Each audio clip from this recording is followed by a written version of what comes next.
Today in this video, I'll answer some of the most frequently asked questions from my fresher viewers about data scientist role.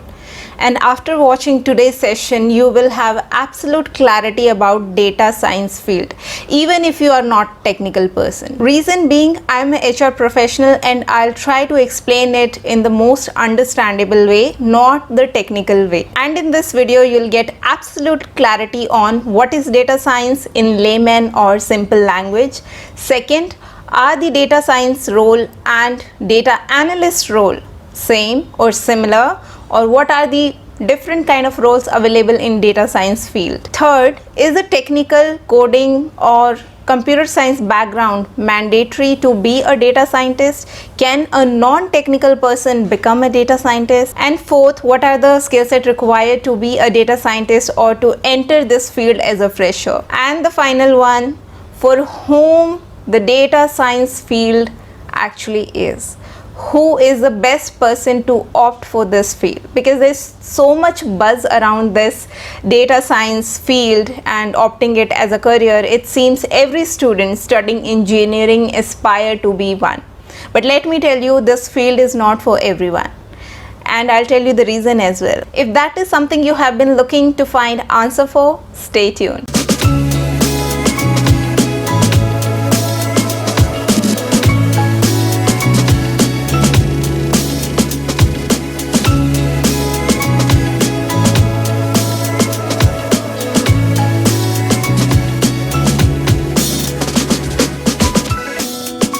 Welcome to Corporate Diaries. Welcome back, guys. So let's jump to the answers of each and every question you have in mind right away.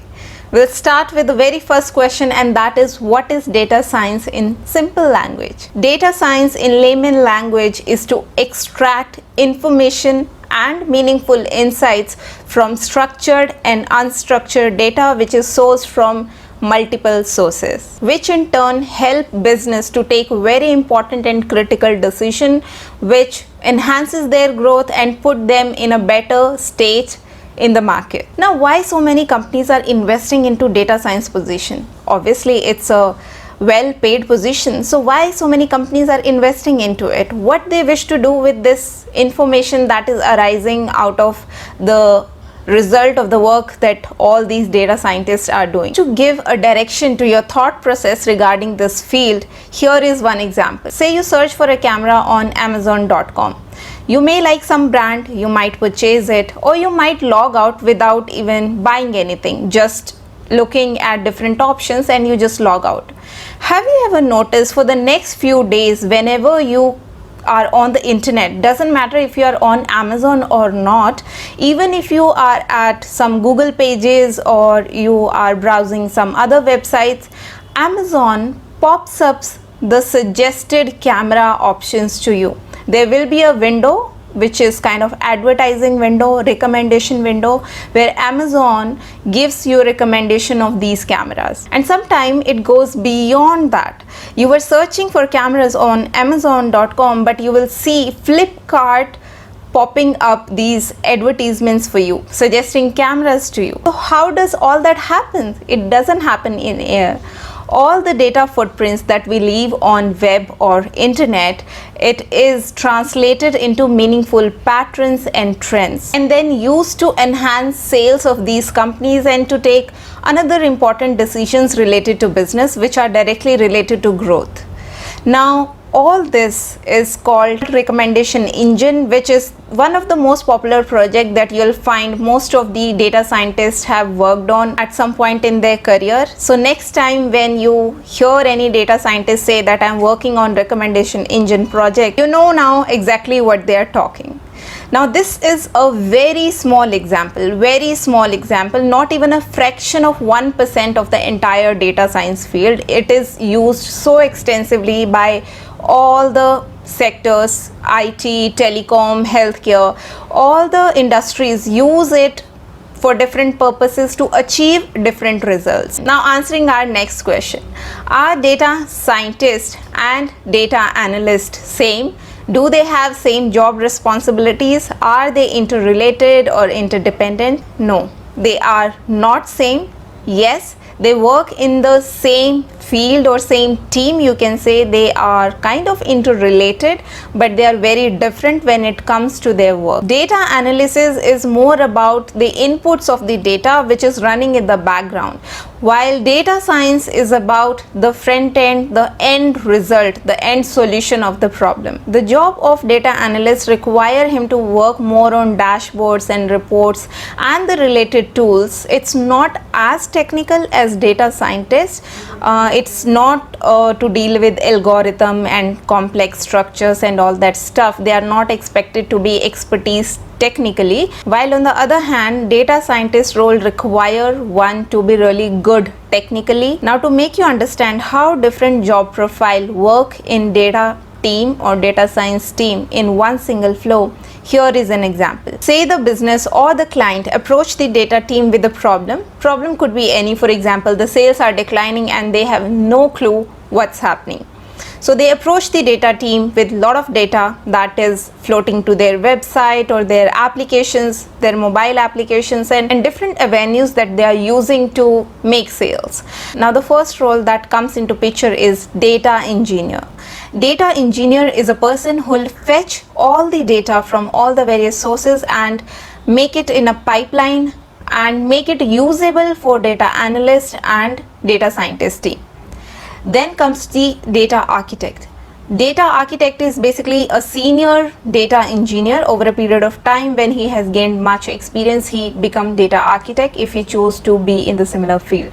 So data architect is the person who design the actual plan, the framework that according to which the data pipeline has to be made or the way the data has to be cleaned or mined. So basically, data engineer uses the plan of data architect to work on that data to make it usable for data analyst or data scientist.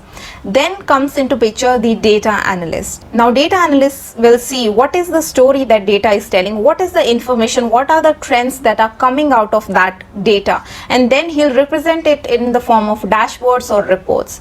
Maybe the data is telling the story that now the consumer of this particular brand are buying from a new brand which is recently launched into the market, so they are losing the business to that brand or something like that.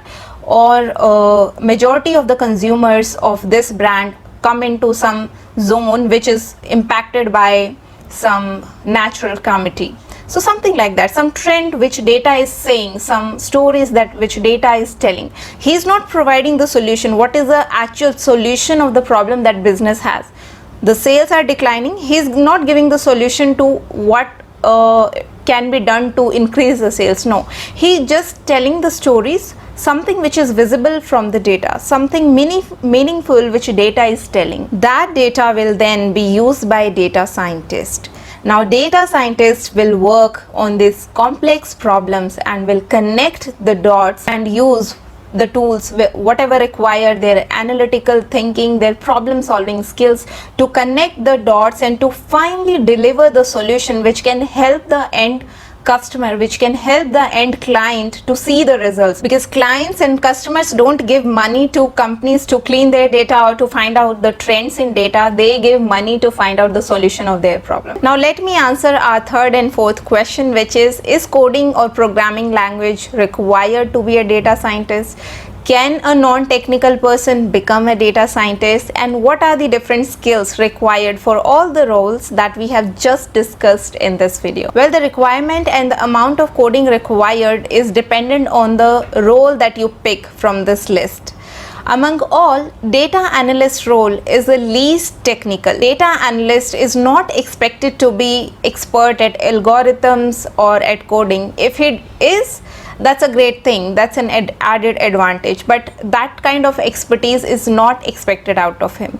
His job majorly demands him to work on dashboards and reporting, which can be done by learning the dashboard and reporting tools like Tableau and Excel, and being good at query language like SQL. Apart from data analyst role, all these roles require you to be good at coding and several other skills.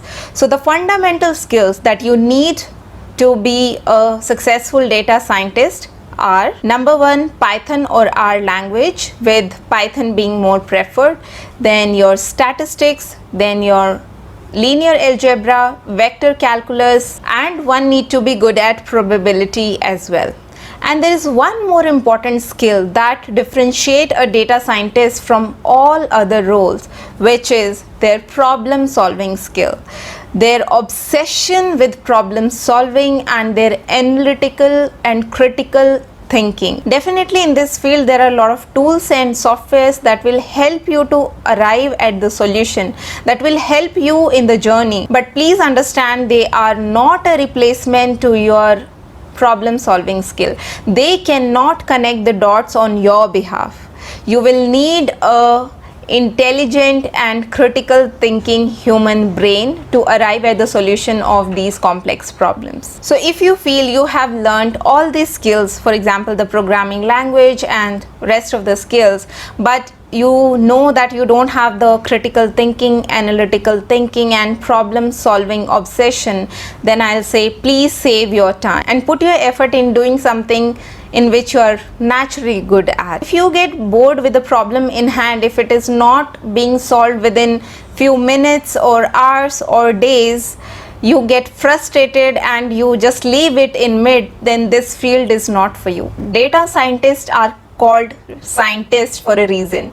Like our scientists in general, these people spend days, weeks, months, years working on the same problem, the single problem. Their obsession for solving a problem is the main criteria which make them successful in this field, and that is the reason you'll find many non-technical people being data scientists. For example, if there is a doctor and he has that obsession to solve the problem in his related field, then he can be a very successful data scientist by learning these technical things, by learning these technical skill set, the programming language and other stuff.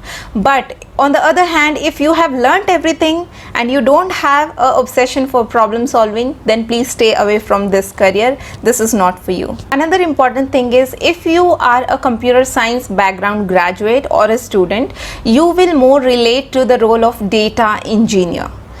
If you are a student of maths and stats, you will more relate to data scientist role, which means a computer science or a programming graduate student will have to put more effort towards learning statistics and maths, while a maths and stats student will have to brush up his skill more on programming language because they are not so familiar with that. However, if you are a non-technical person and you really wish to be data scientist, you can become.